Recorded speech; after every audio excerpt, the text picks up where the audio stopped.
Hello, my name is Jeremy. It would have been about 5.5 years ago. I was homeless and desperate, and went there originally for a meal, but then found out about the residential programs, and I was desperate, dire straits at the time, and then I went into the residential program, and it's been a long journey ever since, and a very good one, and I'm very grateful to the Light of Life organization and programs.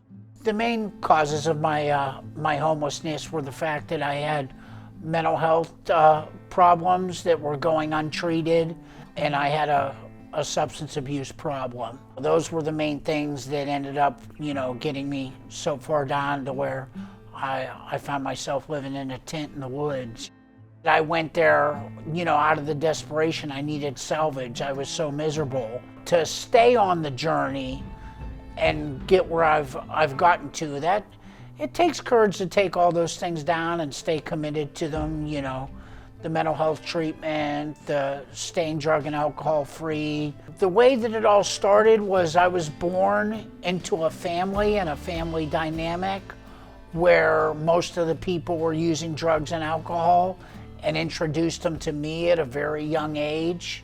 I was first introduced to smoking marijuana by family members at maybe as young as 7, 8 years old. By the time I was 14, I partied all the time with my brother that was 4 years older than me.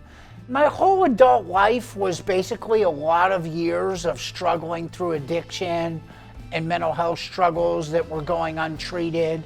And I just found myself where I got out of being incarcerated and had nowhere to go. I had to go to a homeless advocate to even get the tent to sleep in the woods.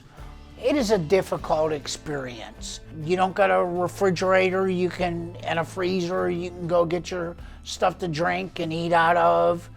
You don't have things as simple as a bathroom.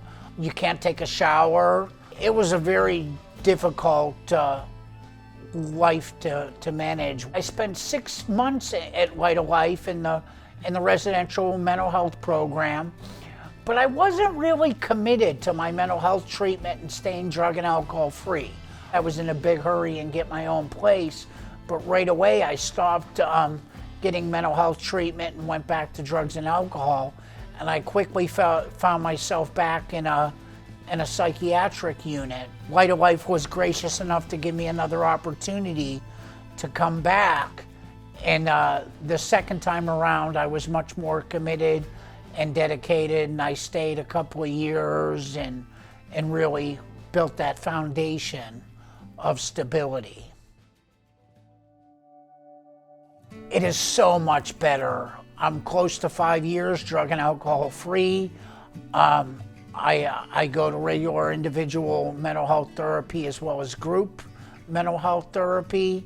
I now serve in a role at Light of Life where I go back to the mental health program every Monday afternoon and facilitate a group and give back to guys currently in the program as a peer mentor.